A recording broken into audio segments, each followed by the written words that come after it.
Assalamualaikum warahmatullahi wabarakatuh. Salam. Selamat pagi dan Selamat salam pagi. sejahtera buat kita semua, buat sobat petani.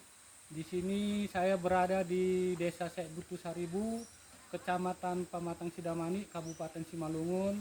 Di sini saya berada bersama salah satu petani kreatif. Untuk ini di sini kita ada tahap untuk verifikasi di lapangan. Untuk Siapa? itu saya lanjut aja kepada Bapak Selamat untuk menjelaskannya. Baik, terima kasih. Selamat pagi, Horas. Nama saya Selamat Suryadi dari salah satu kelompok yang ada di desa kami, yaitu kelompok tani Maju Jaya. Dan kelompok tani ini berdiri sejak 2012 yang lalu. Fokus tanamannya adalah kopi, kemudian ada integrasi dengan hortikultura dan lebah madu.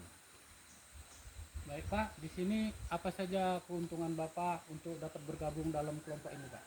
Ya, secara keuntungan kami bisa punya komunitas bagus ya dalam pertanian, sharing tentang ilmu pertanian. Kemudian dari segi ekonominya, eh, pertambahan ekonomi di kami yaitu dengan mengintegrasikan tanaman kopi dan lebah madu.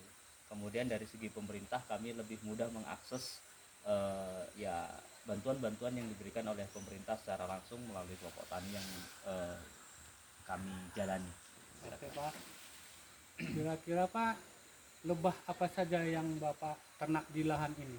Ya, awalnya yang kami ternak di sini adalah apis cerana atau kalau bahasa lokal kami adalah ranggiting. Ini bersumber karena dulu ranggiting ini banyak dibakar di kebun-kebun kopi, kemudian disiram pestisida oleh petani-petani yang tidak paham. Kami coba edukasi bahwasanya dengan adanya lebah madu itu bisa menambah profit kita baik dari penjualan madunya, kemudian dari penyerbukan yang dilakukan oleh lebah ke tanaman kopi kita. Itu dia. Jadi di sini ada beberapa jenis lebah madu yang tadi ranggiting ini atau apis cerana yang tidak menyengat. Sisanya kami juga punya lebah yang tidak menyengat, yaitu lebah trigona seperti yang ada di depan kami ini. Ini salah satu jenis lebah di antara 13 jenis yang ada di sini. Ini adalah lebah Trigona thoracea. Ini karakternya tidak menyengat dan sangat jinak ya.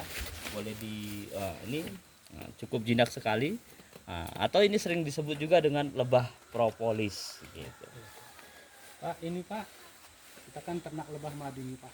Ini ada berapa luasan Pak kira-kira ini Pak semuanya?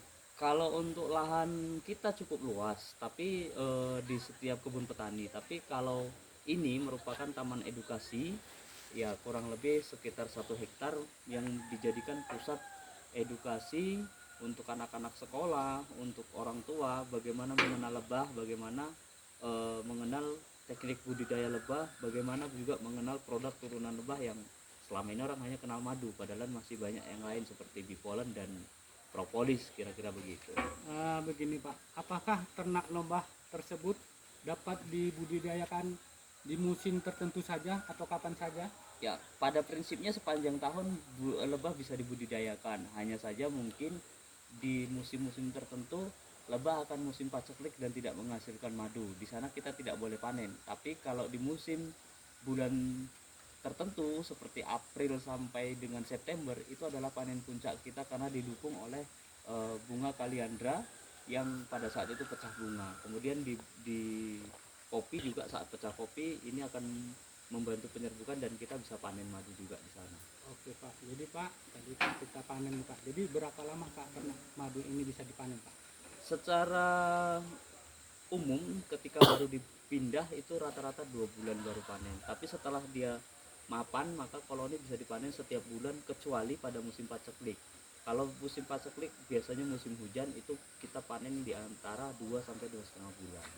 Begini Pak, jadi berapakah bisa hasil panen yang dihasilkan Pak dalam satu scoop ini Pak? Kalau normalnya rata-rata 1 kilo, walaupun kadang-kadang di musim puncak panen itu bisa sampai 5 kilo. Tapi kita biasanya diambil rata-rata itu adalah 1 kilo per panen. Gitu. Dengan angka per panen itu kita jual di sini angka kelompok tani kita menjual itu sekitar Rp180.000 per kilo.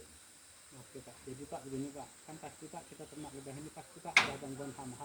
Ya. Gangguan apa saja Pak yang terjadi di apa ini Pak ternak lebah Yang madu? paling ditakuti adalah hama ngengat, yaitu kupu-kupu malam seperti kupu-kupu yang memang dia menjadi larva di dalam sarang dan itu akan menghancurkan sarang dari dalam. Ini yang paling ditakuti. Sisanya tidak ada seperti cicak, kodok dan lain-lain, itu hanya hama kecil yang tidak sampai membunuh habis koloni. Tapi yang paling ditakuti adalah hama ngengat. Nah, ini juga biasanya sering terjadi sama-sama saat di musim hujan. Dia serangannya cukup tinggi. Jadi Pak, apa yang untuk dilakukan untuk mengendalikan hama tersebut Pak? Di manajemen koloninya tidak boleh ada yang sarang-sarang tua. Jadi betul-betul sarang itu diselamatkan dari sarang-sarang yang tidak dirami oleh si lebah. Oke Pak. Selain hama Pak, resiko apa Pak? Enggak. Resiko tertinggi saya rasa tidak ada ya dalam budidaya lebah.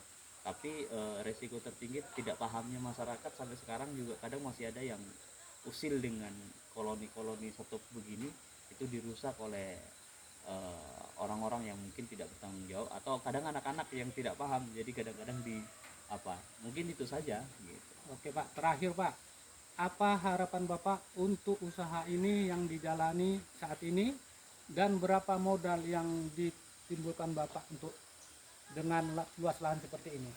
Ya kalau harapannya usaha kami terus berkembang, madu terus bisa panen banyak. Itu sebabnya kami punya konsep integrasi lebah madu dengan kopi yang fokusnya adalah edukasi dan konservasi. Edukasi itu memberikan pelajaran bagi orang-orang tentang baiknya lebah terhadap alam dan kita, sementara konservasi adalah menanam pohon terus-menerus untuk menjadikan rumah lebah ini lebih nyaman. Karena apa? Albert Einstein pernah bilang 3 tahun tidak ada lebah maka kehidupan manusia akan punah karena tidak ada lagi penyerbuk di alam ini. Nah, kemudian untuk terkait dengan modal, ya karena kami konsepnya adalah edukasi, cukup banyak ya amenitas yang masih kami harus siapkan. Tapi dalam teknik berbudidaya saya rasa tidak banyak kok. Kita hanya bermodalkan papan-papan saja dan kemudian perangkap-perangkap lebah yang kita pasang di kebun-kebun untuk memancing si ratu masuk ke perangkap lebah. Oke lah Pak, demikianlah Pak angka ini. Ya, terima Semoga kasih Bapak Pak. nanti terpilih dari salah satu petani kreatifnya. Amin. Oke. Horas. Horas, Wassalam. horas.